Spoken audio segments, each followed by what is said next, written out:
सातवां अवतार। महाराजा दशरथ अयोध्या के राजा थे। उनकी 3 रानियां थी, कौशल्या, सुमित्रा व कैकेयी। अनेक वर्ष तक उनके यहाँ कोई संतान नहीं हुई। फिर उन्होंने महर्षि श्रृंगी के मार्गदर्शन में पुत्रष्ट यज्ञ किया। यज्ञों के बाद तीनों रानियों को प्रसाद बांटा गया। कुछ माह बाद महारानी कौशल्या ने राम को जन्म दिया। वे भगवान विष्णु के 7वें अवतार थे। रानी सुमित्रा ने लक्ष्मण व शत्रुघ्न नामक 2 पुत्रों को जन्म दिया और रानी कैकेयी ने भरत को जन्म दिया। राजा व रानी 4 पुत्रों को पाकर बेहद प्रसन्न थे।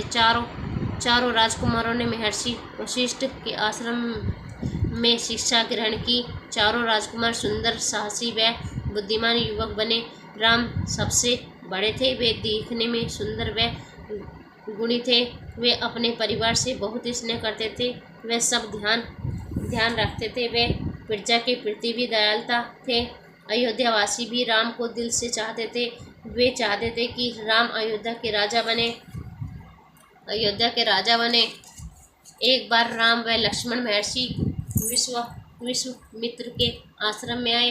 वे आश्रम वासियों को सताने वाले राक्षसों को मारने गए थे।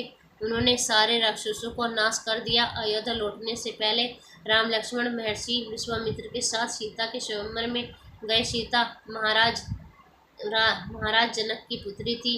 वहाँ राम ने शिव जी का देवी धनुष भंग किया था। सीता ने राम को वर के रूप में चुना था।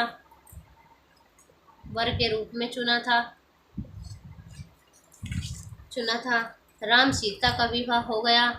राम के तीनों भाइयों का भी विवाह सीता की 3 बहनों से हो गया। अयोध्या में धूमधाम से विवाह का उत्सव मनाया गया। सभी राजकुमार अयोध्या में शांत व खुशहाल जीवन जी रहे थे। एक दिन महाराज दशरथ ने निर्णय लिया कि वे राम को अयोध्या का राज सौंप देंगे। उसी पल से अयोध्या की खुशियाँ कहीं खो गई। उसी समय भरत अयोध्या में नहीं थे।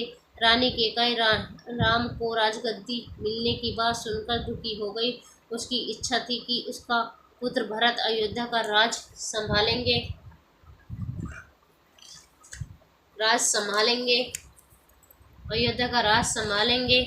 अपनी दासी मंथरा की बातों में आकर उन्होंने महाराज दशरथ से 2 वर मांगे।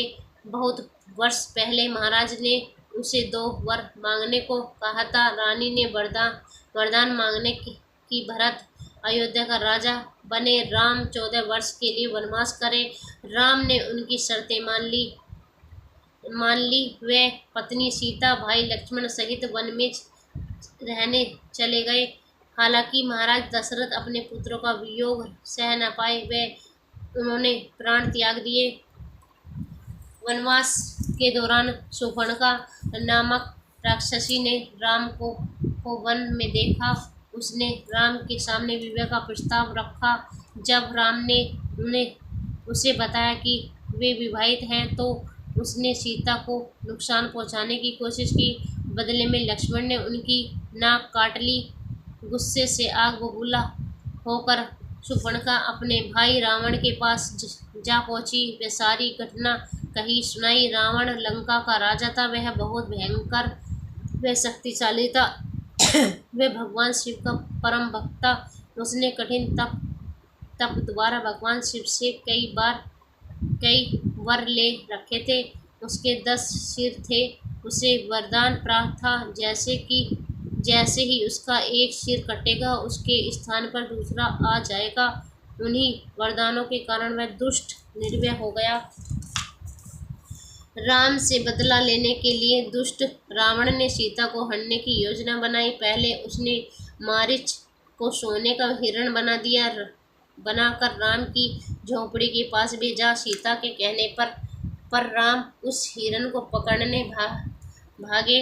उन्होंने लक्ष्मण को सीता की रक्षा करने का आदेश दिया।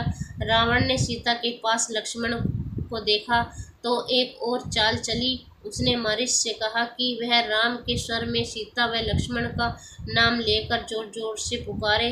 जब सीता ने पुकार सुनी तो उसने लक्ष्मण से कहा कि वह जाकर अपने भाई की रक्षा करें।